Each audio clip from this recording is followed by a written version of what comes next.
Hello everyone, this is Dr. Shiva Ayyadurai. Many of you I know were extremely excited and pleased with the video that I did on the Paris Accords and really showing that system or that web of interconnecting systems, showing how it was good that Donald Trump got out of it. And I took a very objective approach there. And since that time, many of you asked me to do other kinds of videos like that. Because we are in the center of education here in Massachusetts, a lot of people come here for college. A lot of students want to understand what their future is. I thought it would be really good to do a nice video on explaining education from the context of student loans and what it means to actually get an education. So I want to walk you through that at a high level. I want to really first talk about, there was a time, let's say before 1970, before the Higher Education Act was put in place, a way that people got educated, which was basically you went and learned a skill.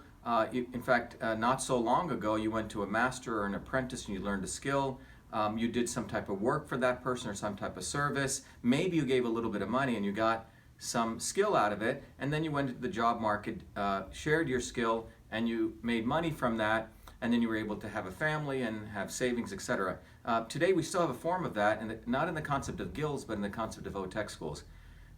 Alternatively, what's happened today is everyone is encouraged to go to something called college, and you go there hoping that you're going to get a skill, and what really is happening, as we'll learn out shortly, is that you're actually coming out potentially with some skills. It's more uncertainty, but you're definitely getting indentured with a lot of loans, and those loans are sometimes unpayable because of the way that those loans were structured. So I want to walk you through this process so you can see what it was like before, what it is like today, and because, as you know, I'm running for US Senate, I don't just want to leave you with a problem. I want to actually show you that there are some ways that you can get out of it and what we as collectively can do to make sure that this is a more fair process. But let's sort of start here. If you look over here, here's your mom and your dad, mom and your dad. Mom's a little bit taller in this case. And here you are. And your mom and your dad, wanted you to do better than them. That was a concept of the American dream. So in that concept, you would go to typically some type of guild or some type of master in the old days, or a teacher, and you would give them a little bit of money, very little money, but typically with some type of work, or it's called an apprenticeship. Let's put apprenticeship here. And in return, you got for this a skill. Okay, you got a tangible skill. You learned how to, be a plumber or an electrician, or you learned how to do really good at mathematics so you could later on do surveying or be an engineer, etc. But this was this model, but again, you gave some work, you got a skill. Some people call this work, study. Okay, and this was this concept. Today, this still exists in what's called the trades. You go here to what's called a VOTech school. You can do this while you're in high school. And here you also, and in fact, this is still free in a lot of places.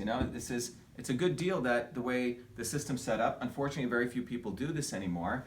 And again, here you got some skill out of it. But you were essentially able to become a skilled tradesperson out of this. And out of this, what you would do is you would then go work. Either you start your own business, and you transacted your skill in this business, you got money for it, hopefully lots of money, and then as a part of this, you were able to do some savings into something called a bank, right? And then hopefully you could buy different things out of it. So this is how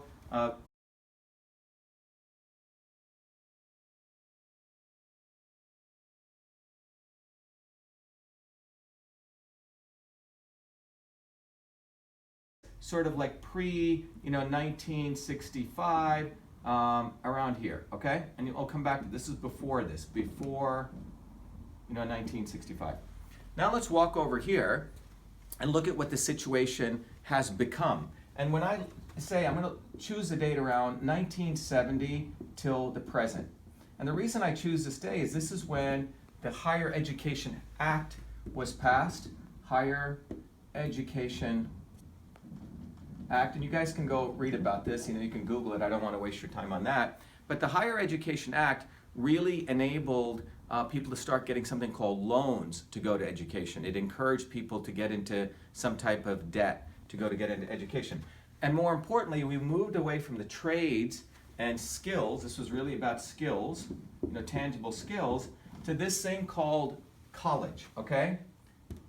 It was, you were college educated, became the order of the day, which means your parents felt like, wow, for you to be better in the world, I want you to be a college educated man. I want you to get your bachelor's or your master's or maybe even your PhD. But the notion of college education became the norm over skills-based education. So what happens here? Here you are again. Here's your mom and your dad again. I made your dad a little bit taller on this side, to be fair. And here you are, the student. And what you want to do is you want to get a college degree. So over here is an institution. I'll put the great things here. It could have some logo on it, And this was called a college, or sometimes a university. Okay? And here you were going not typically to see a master as skills person, but you were sent over here and you got to be in courses, right? Classrooms, lecture halls.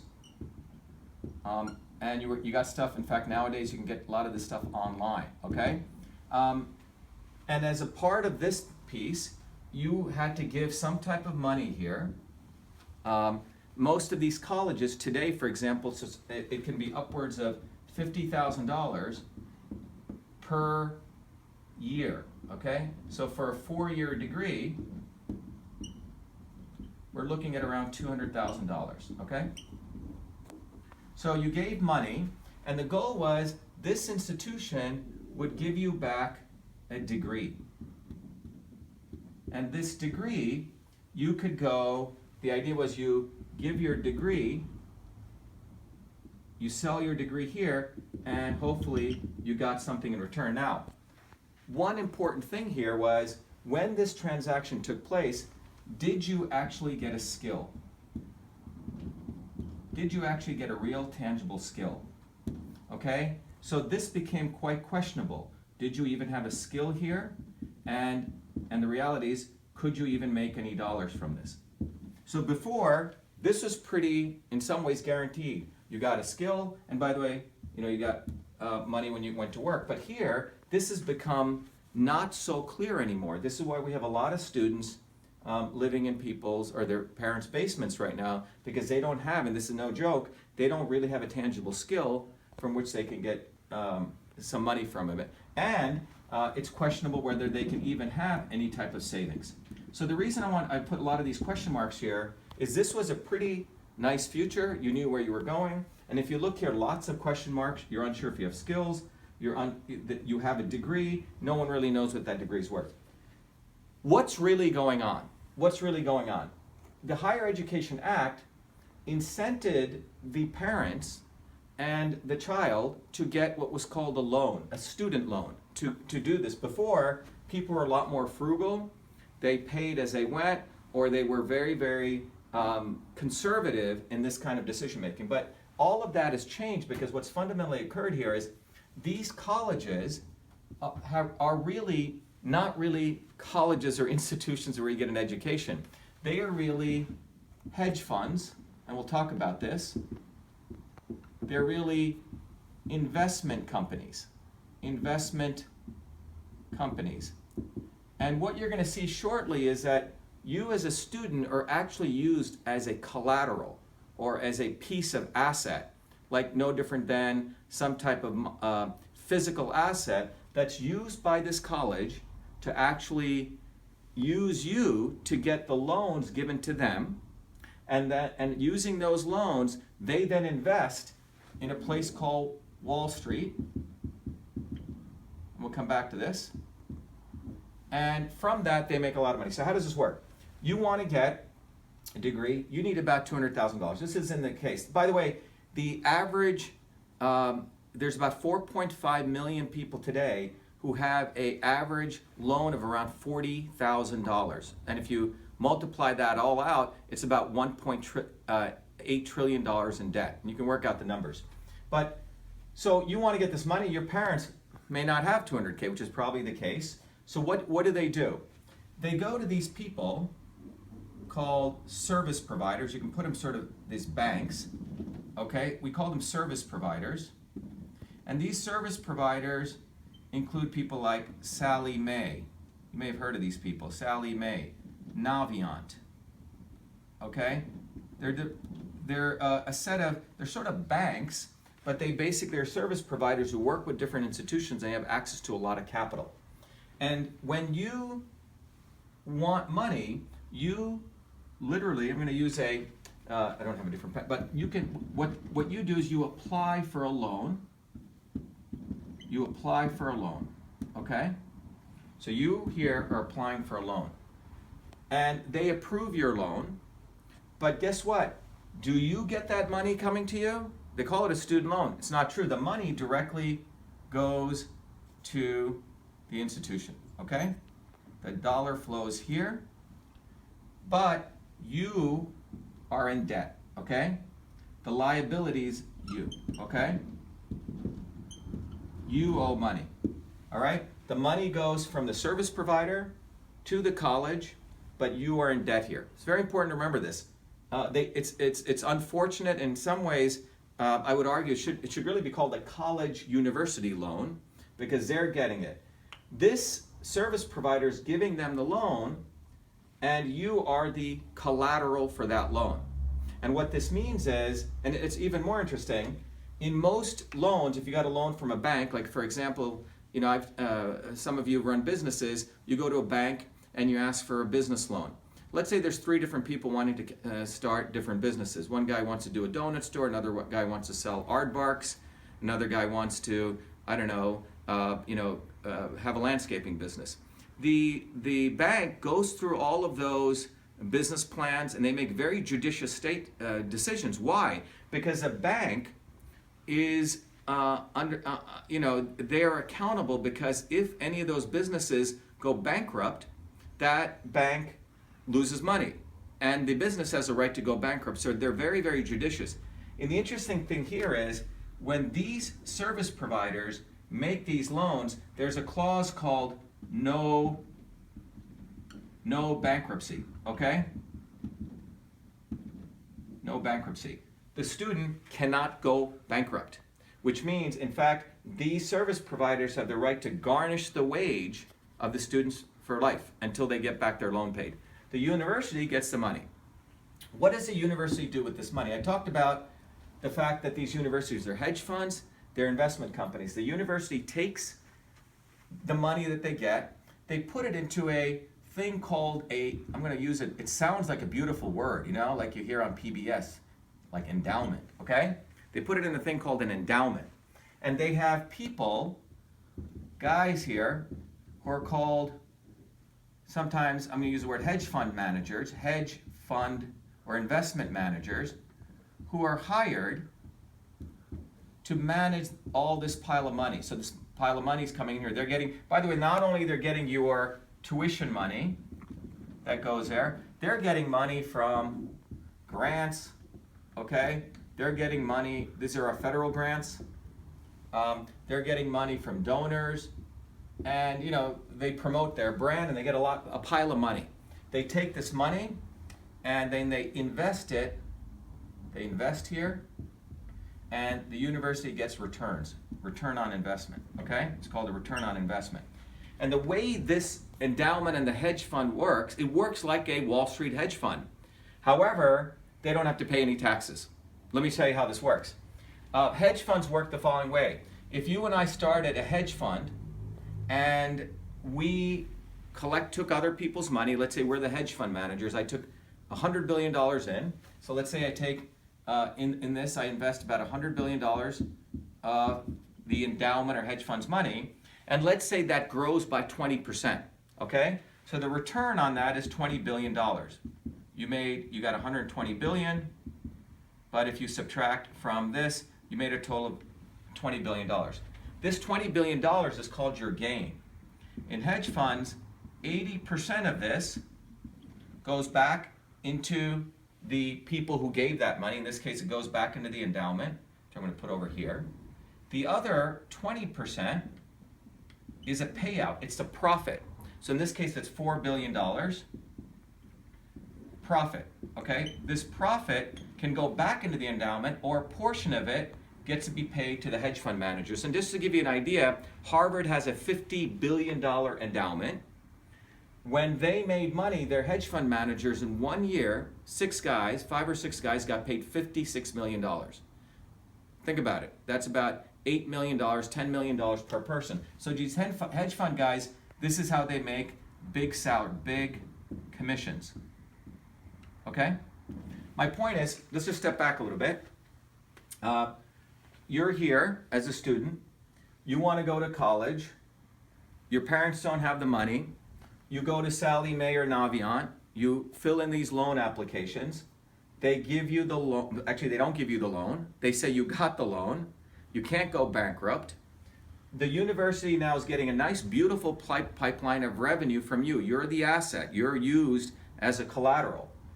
And if you ever go bankrupt, they're going to garnish your wages after you graduate. Hopefully, if you graduate. The university, as I said, is a hedge fund. It's an investment company. It puts it into this thing called an endowment. Probably zoom in there. And this endowment, let's say it's $100 billion, invests in Wall Street. By the way, they could invest in private equity. They have all different types of things. They could put it into real estate. Basically, they're moving money around, okay? And I gave the case $120 billion. Let's say comes out of this $20 billion as a gain. 80% may go back into the endowment. 20% is considered profit. And in this case, $4 billion. And either that can go back in here, or you can use that to pay off the hedge fund managers. Now remember this, if private companies did a hedge fund, that 20%, that $4 billion, is taxed at 20% rate, okay, the gain, which would be $800 million. So, and by the way, if I told you we have about or as I mentioned to you, there's 4.5 million students out there, or ex-students, about 40K a pop in student loans. So that's roughly, as I mentioned, the 1.8 trillion, okay, in debt that's out there. So there's 1.8 trillion that's actually owed to these guys. Now, if they're not able to pay it, guess what happens? The taxpayers, which is you and I and your parents here and over here, we collectively have guaranteed those loans. So the government is over here somewhere. Let's say the government is right here with these guys, and the government has backed these loans, okay? Backed loans. So let's just look at this. The university gets a great deal. Whether you fail or not, they get your money, they get to invest it, they get returns, their endowment grows. The Sallie Mae's and the Navients are fine.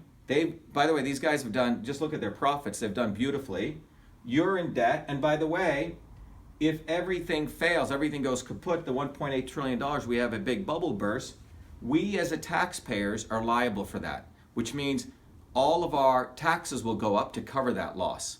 So when you look at this entire scam, which is what it is, unfortunately, it was engineered by politicians somewhere over here, in the halls of Congress.